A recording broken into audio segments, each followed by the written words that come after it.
Votre attention s'il vous plaît. Cet élément est en français. Contactez-nous pour savoir s'il est aussi disponible en la langue de votre préférence. Veuillez aussi noter qu'il est en audio uniquement. Dépourvu de ce fait d'image originaire. À présent, nous vous convions à suivre, depuis christequality.com et evangileeternel.com, la rubrique Bible mot à mot, ou l'explication prophétique de toute la Bible, livre par livre, chapitre par chapitre, verset par verset, mot à mot. Elle est présentée aujourd'hui par le prophète Jean Bosco Mbombi, ministre de l'Évangile éternel. Recherchez-vous les enseignements du prophète Jean Bosco Mbombi, allez sur christequality.com ou sur evangileeternel.com/jbmbombi.html. Les enseignements sont disponibles en texte, audio et vidéo. Surtout, ne partez point sans souscrire à l'une de nos chaînes YouTube qui correspond à votre version linguistique. Souscrivez s'il vous plaît. Bonne édification au nom de notre commun Seigneur et Dieu Jésus-Christ. Amen. Shalom bien-aimés dans les Seigneurs, soyez bénis partout où vous êtes. Nous sommes là encore pour le partage de l'Évangile. Nous voulons parler sur la 5e parole, j'ai soif.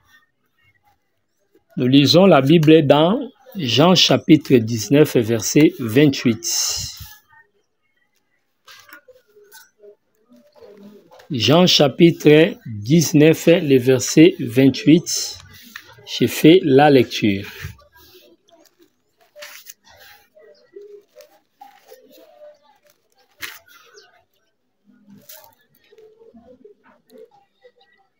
Après cela plutôt, Jésus qui savait que tout était déjà consommé, dit enfin que l'écriture fut accomplie, j'ai soif. Il y avait là un vase plein de vinaigre. Les soldats ont rempli une éponge et l'ayant fixé à une branche d'hysope, ils l'approchèrent de sa bouche. Quand Jésus y prit le vinaigre, verset 30, il dit « Tout est accompli ». Et baissant la tête, il rendit l'esprit. Alors, ce qui nous intéresse ici, c'est la parole « j'ai soif ». Alors, nous sommes en train d'étudier les discours de Christ. Nous avons eu à traiter les premiers sermons en rapport avec les béatitudes. Là, nous avons étudié 8 paroles. Et ici, nous sommes dans les derniers sermons, les 8 paroles ou les dernières paroles, les derniers discours. Ce sont les 7 paroles prononcées à la croix. Alors, quand nous lisons Matthieu chapitre 5, vous allez remarquer dans le verset 6, il est question non seulement de la soif, mais aussi de la faim. C'est que la soif se fait souvent accompagner de la faim. Dans les parler de l'évangile, donc il n'y a pas que la soif, il y a aussi la faim. J'ai lu ça, c'est une parole expliquée dans les béatitudes. Je prends le verset 6. Matthieu chapitre 5, 6. Heureux ceux qui ont faim et soif de la justice, car ils seront rassasiés. Voyez, on fait mention de la faim et la soif. C'est que ce n'est pas seulement les hommes qui ont faim et soif, mais dans l'enseignement, nous expliquons cela aussi par rapport à Dieu lui-même. Avant d'expliquer cette pensée par rapport à l'homme, puisque Paul dit ce mystère est grand, je dis cela par rapport à Christ et à l'Église. Donc lorsqu'il faut parler dans les mystères, on touche Christ et l'Église. Donc les deux. Maintenant la pensée j'ai soif, Premièrement, c'est par rapport au Seigneur et nous allons descendre par rapport à nous. Donc c'est là où nous disons que la soif n'est pas seulement chez les hommes, nous trouvons également la soif chez Dieu lui-même. Par exemple, lorsque nous parlons de la faim, vous allez lire l'Écriture dans le livre des Rites, chapitre 1er, vous allez comprendre qu'il est question de la faim qui n'était pas ailleurs.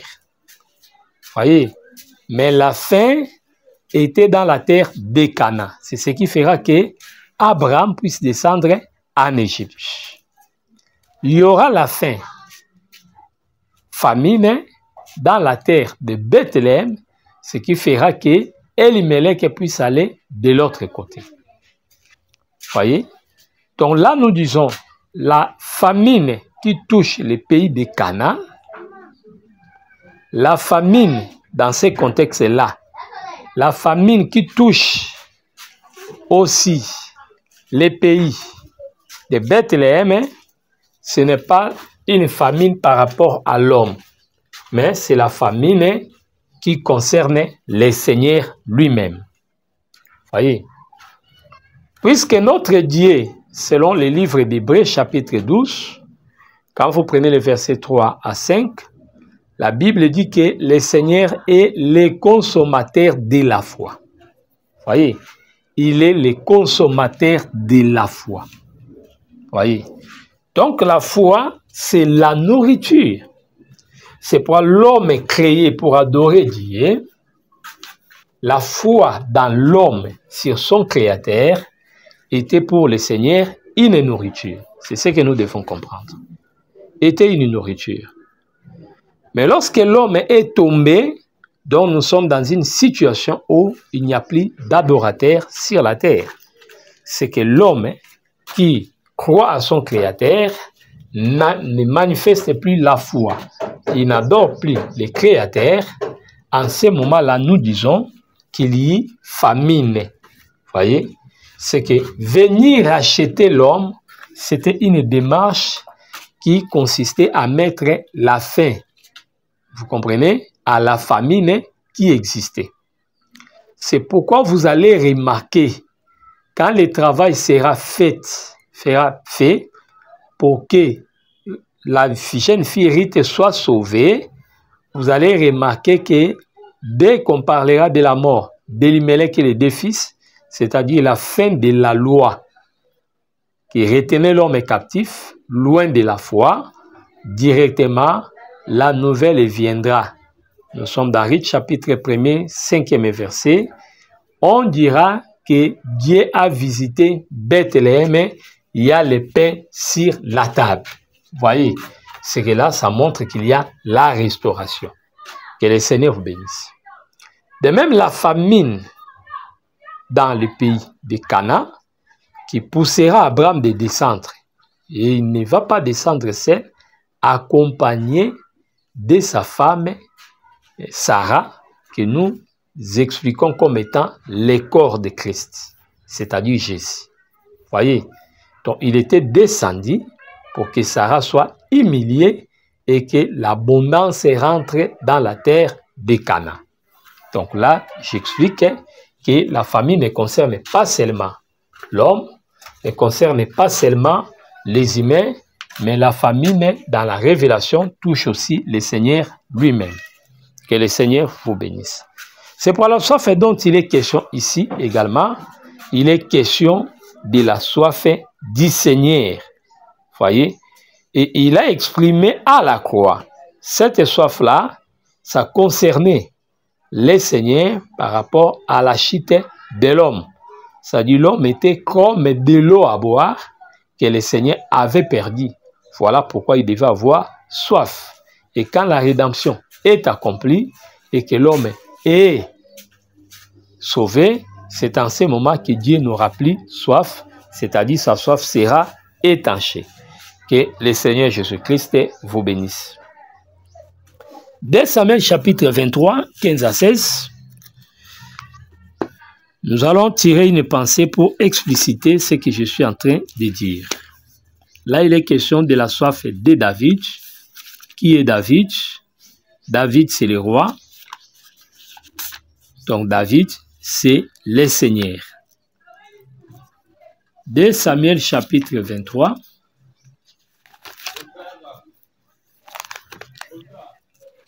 « 15 à 16.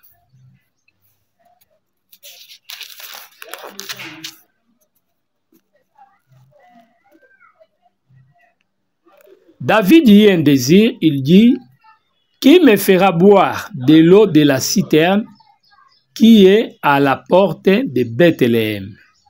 Alors les 3 vaillants hommes passèrent à travers du camp des Philistins et puisèrent de l'eau de la citerne qui est à la porte de Bethléem. Voyez, ils la portèrent et la présentèrent à David, mais il ne voulut pas la boire et il la répandit devant l'Éternel. Voyez,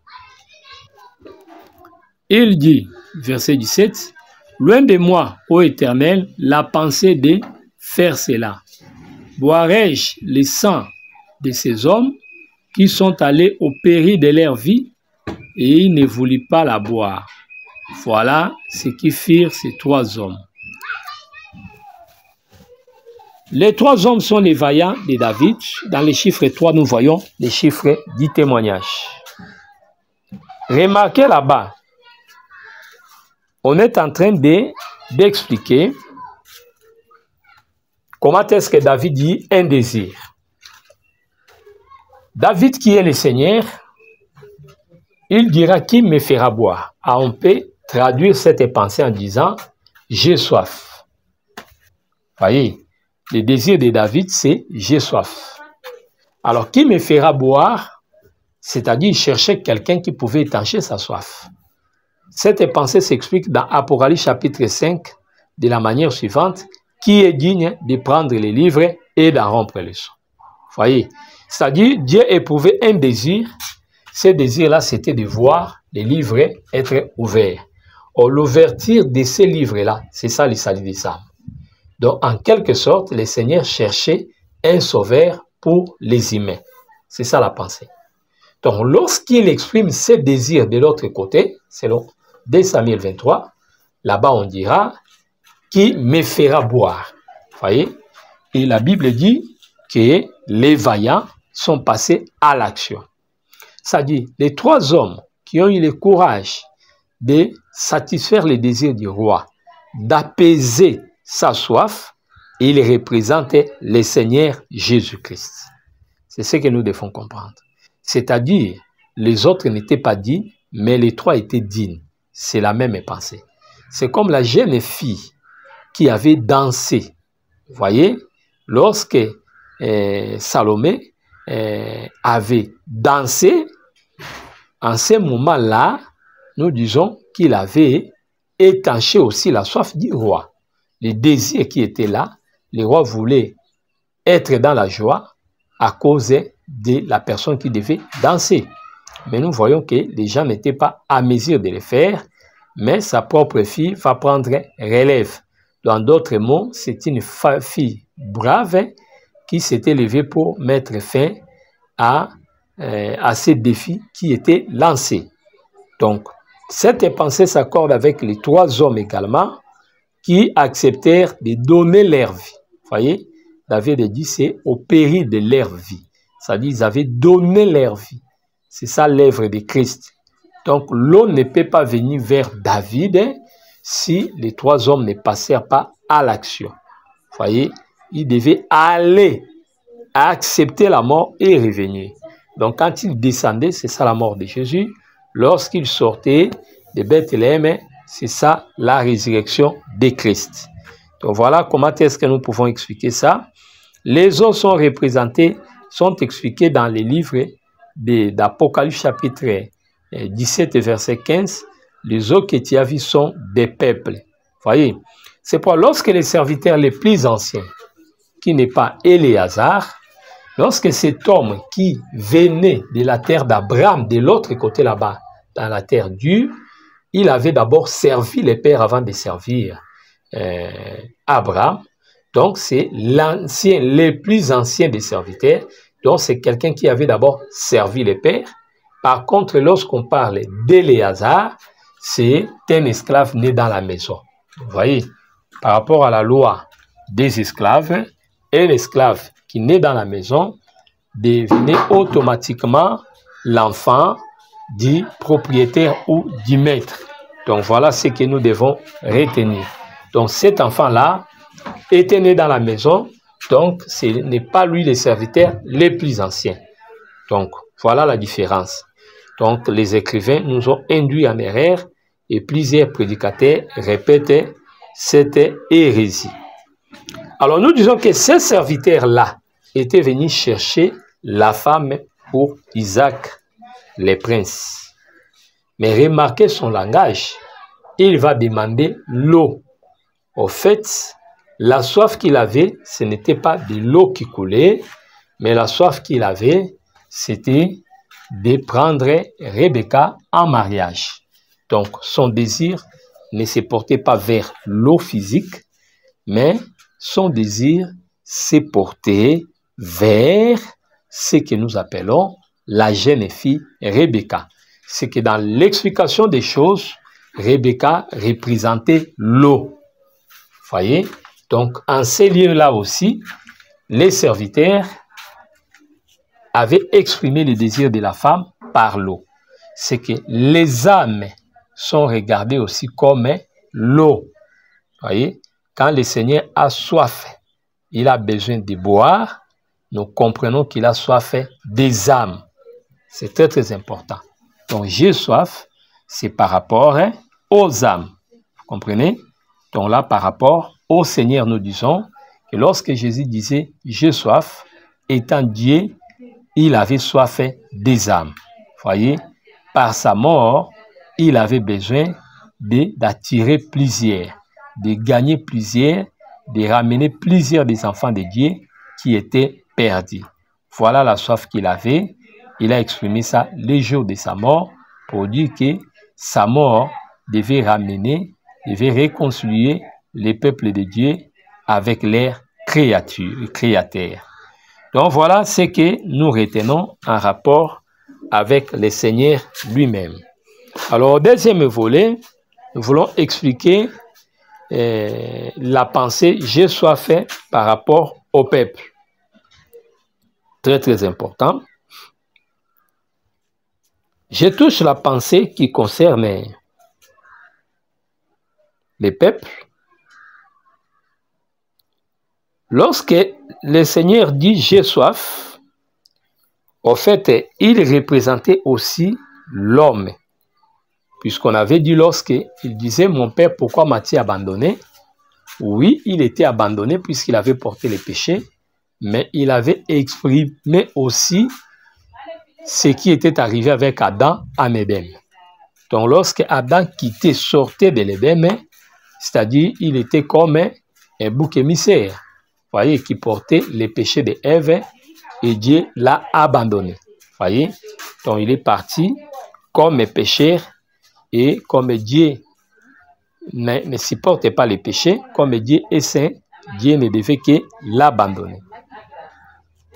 Alors ici, la soif, j'ai soif, c'est le désir qu'avait l'homme par rapport à cette séparation-là.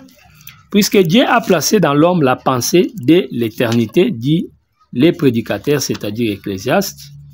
Alors l'homme qui est déchu a besoin de son Dieu. Cela arriva à Absalom lorsqu'il avait péché en tuant son frère. Là où il n'était pas tranquille. Il avait besoin de voir son frère, son père, de trouver grâce. Voilà pourquoi il avait brûlé les champs de Joab. Là, nous prenons les champs de Joab comme étant les corps de Jésus qui devaient être sacrifiés pour que le Seigneur puisse intercéder pour nous. Donc Jésus ne peut pas être intercesseur si son corps n'est pas sacrifié.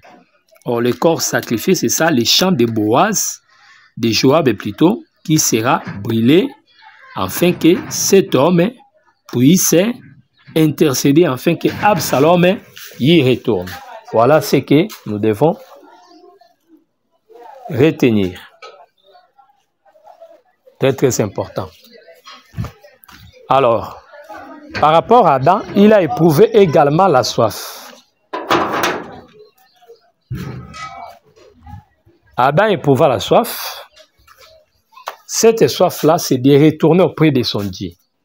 Nous prenons les livres des psaumes pour expliquer cela. Cantique de David.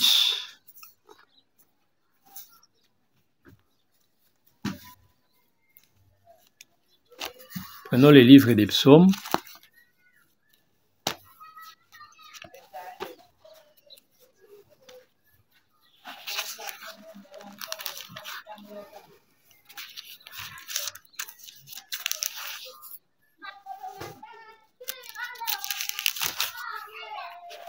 Il a chanté qu'il avait soif. Nous prenons ça. Psaume 42. Au chef des chantres, cantique des fils de Corée. Voyez, donc ce n'était pas David, c'est Corée. Nous rectifions. Au chef des chantres, cantique des fils de Corée.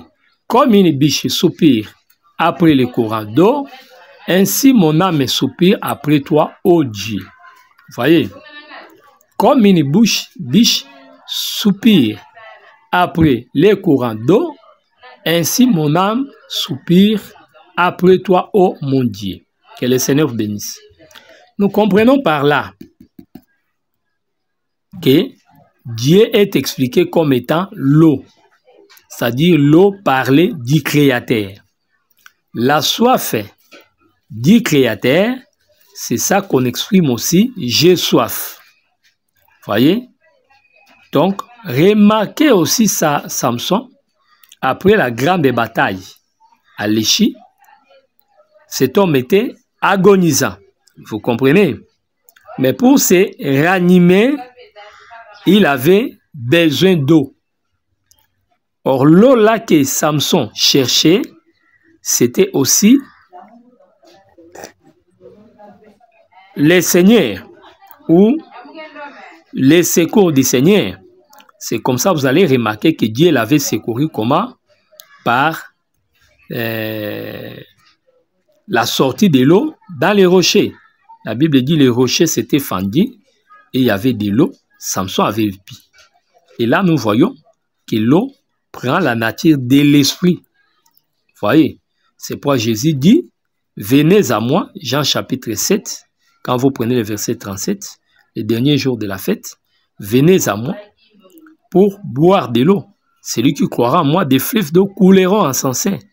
Qu'est-ce qu'il appelait l'eau? Le livre des Jean dit, il parlait de l'esprit. Vous comprenez? Donc là, il était question de l'esprit. Comme une biche soupire après des courants d'eau. Voyez? Ainsi, mon âme, l'âme est comparée à la biche, soupire après toi. Voyez? L'eau est interprétée comme Dieu. La biche trouve son salut dans l'eau. On le poursuit, il est fatigué, mais dès qu'il prend seulement de l'eau, la biche reprend la force pour continuer son voyage. Voyez, elle ne va plus mourir. Voyez, l'âme qui est dans la soif, voyez, une fois qu'il trouve de l'eau, il se désaltère, cette âme-là reprend vie. C'est pourquoi Samson était agonisant, c'est ça la mort de Jésus, mais lorsque il recevra de l'eau, il va s'être réanimé, c'est ça la résurrection de Jésus-Christ. C'est l'esprit qui a ressuscité Jésus des morts, c'était toute une pluie, c'était la vie de l'eau. C'est pourquoi l'homme riche qui était mort dans les séjours des morts voulait de l'eau. Voyez, voulait de l'eau. La soif qu'il avait dans le monde, il n'avait pas compris que c'était la soif de la parole. Puisqu'il faut voir, la soif là, on a soif de Dieu. Dieu, c'est l'esprit. Dieu, c'est la parole. Au commencement était la parole était avec Dieu et la parole était Dieu. Vous comprenez? Donc, c'est aussi la soif de la parole. Voyez? Alors, quand quelqu'un n'a pas soif de la parole, il ne comprend pas, il va chercher les choses de ce monde. Mais les choses de ce monde ne pourront pas en quelque sorte, étancher la soif spirituelle. Voilà pourquoi cet homme-là, lui, n'avait pas compris que seule la parole peut étancher cette soif. Il s'est donné dans les richesses du monde. Mais arrivé là-bas, il avait compris que non, sans l'eau, je ne peux pas vivre, mort que je suis. Vous voyez, c'est pourquoi il demandait que le père Abraham puisse ordonner à Lazare de lui faire couler ne fût-ce que de l'eau, une goutte. Ne voyez pas une goutte, vous voyez la pluie. Vous voyez, la pluie qui sauva Samson, c'est cette pluie que cet homme voulait. Vous voyez, mais cela n'était possible comment? Que par les doigts. Donc, les ministres qui sont des doigts, c'est par eux que la parole ou l'esprit nous atteignent. Donc, voilà, bien aimé, ce que nous devons retenir en rapport avec l'homme. Donc, il y a premièrement les problèmes de la soif de Dieu. L'homme séparé, il a soif de Dieu. Qui est Dieu? Dieu, c'est le Saint-Esprit. Dieu, c'est aussi la parole. Un enfant de Dieu doit avoir soif et c'est ce qui fera que la parole puisse habiter en lui abondamment. Donc, c'est très, très important.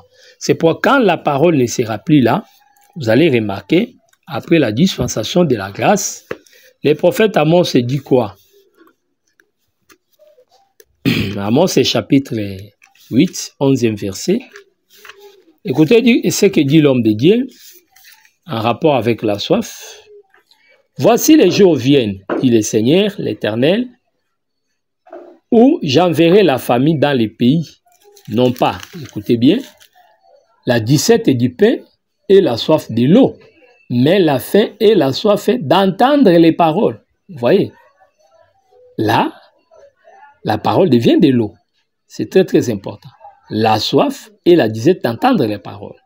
Donc, on peut avoir faim de la parole, on peut avoir aussi soif de la parole.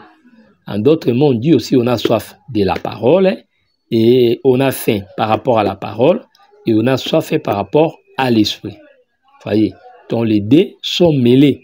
On peut les présenter d'une manière séparée, on peut aussi les mettre ensemble. Voilà ce que nous devons retenir en rapport. Donc, la soif, c'est la soif de la parole de Dieu.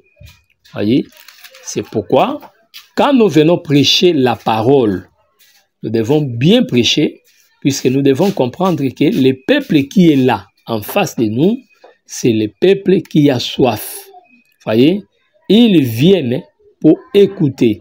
Et quand nous prêchons, notre parole, c'est comme la pluie, puisque la bouche fait sortir des paroles, ils sont regardés comme étant des torrents. Voyez, pour abréver le peuple qui est assoiffé. Donc, c'est très, très important.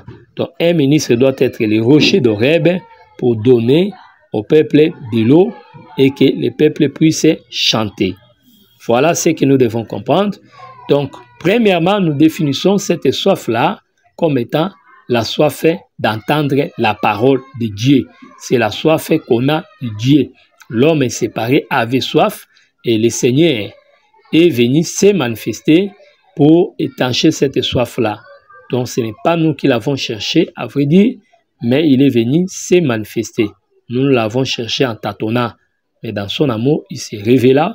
Voilà pourquoi nous l'avons vu et nos âmes sont sauvées. En second lieu, ou deuxième aspect, là, nous voulons expliquer aussi cette soif par rapport à l'évangélisation. Si Dieu a soif des âmes, c'est-à-dire, il avait soif d'Adam, cette soif-là doit aussi être manifestée en nous comme étant ses enfants.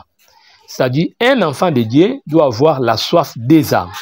Et c'est cette soif-là qui fera que nous puissions évangéliser.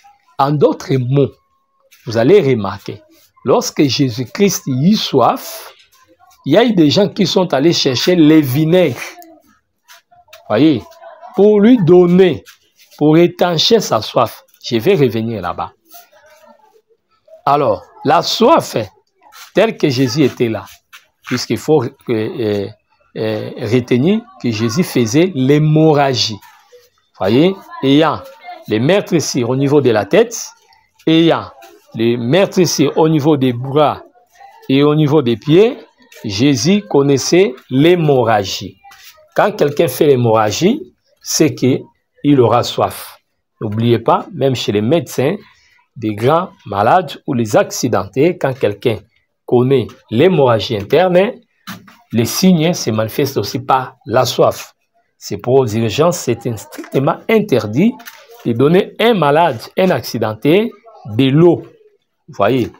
Donc, pourquoi cette soif? Puisqu'il y a une hémorragie qui occasionne un manquement. Vous voyez? La perte qu'on avait au commencement, c'est ce qui fait que nous ayons la soif. Vous voyez? Pour étancher cette soif, il faut donner de l'eau. C'est très très important. Mais vous allez remarquer là-bas, on lui avait donné les vinaigres. Les vinaigres. Je vais arriver là-bas. Les vinaigres étanchant sa soif, voilà pourquoi il pouvait mourir. Mais ici, nous voulons dire que nous sommes dans l'obligation de ne pas donner le Seigneur quoi que ce soit. Mais nous devons lui donner à boire. Je prends une écriture pour montrer qu'il y avait des gens qui avaient compris que le Seigneur a soif et il fallait étancher sa soif. Quand les autres pouvaient donner du fiel amer, les autres donnent du vinaigre, mais il y avait les gens qui avaient donné de l'eau. Luc chapitre 23 commence par le verset 28.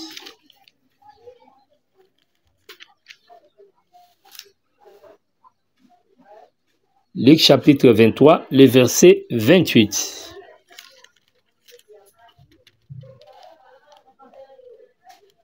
Je vais lire ces versets et puis nous allons continuer après.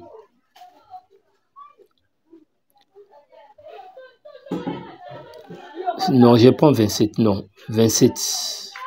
Il était suivi d'une grande multitude de gens, du peuple, et des femmes qui se frappaient la poitrine et se lamentaient sur lui. Jésus se tourna vers elle et dit, « Fille de Jérusalem, ne pleurez pas sur moi, mais pleurez sur vous-même et sur vos enfants. Car voici des jours viennent où l'on dira, heureuses les stériles, heureuses les entrailles qui n'ont point enfanté, et les mamelles qui n'ont point allaité. Alors ils se mettront à dire aux montagnes, tombez sur nous, et aux collines, couvrez-nous. Car si l'on fait ces choses au bois vert, qu'arriveront-ils au bois sec? On conduisit en même temps des malfaiteurs qui devaient être mis à mort avec Jésus.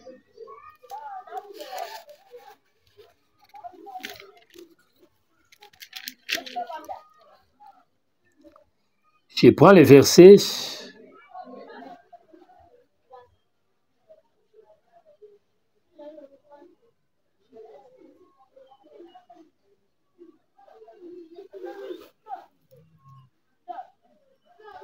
Merci d'avoir suivi ce message et que Jésus-Christ vous bénisse. Si vous avez une question à l'intention de l'homme de Dieu, si vous voulez que l'homme de Dieu prie pour vous, si vous voulez vous confier à l'homme de Dieu, ou si vous voulez tout simplement bénir l'homme de Dieu, contactez-le directement si ses coordonnées sont disponibles depuis sa page. Sinon, contactez-nous et nous lui transmettrons vos préoccupations. N'oubliez pas de faire un tour à notre page évangélisation pour voir en quoi vous pouvez vous rendre utile à Christ par cette œuvre. Que Dieu vous bénisse tous. Amen. ChristQuality.com. Les cieux en un clic de la souris. Évangile-éternel.com, le site de l'Évangile éternel.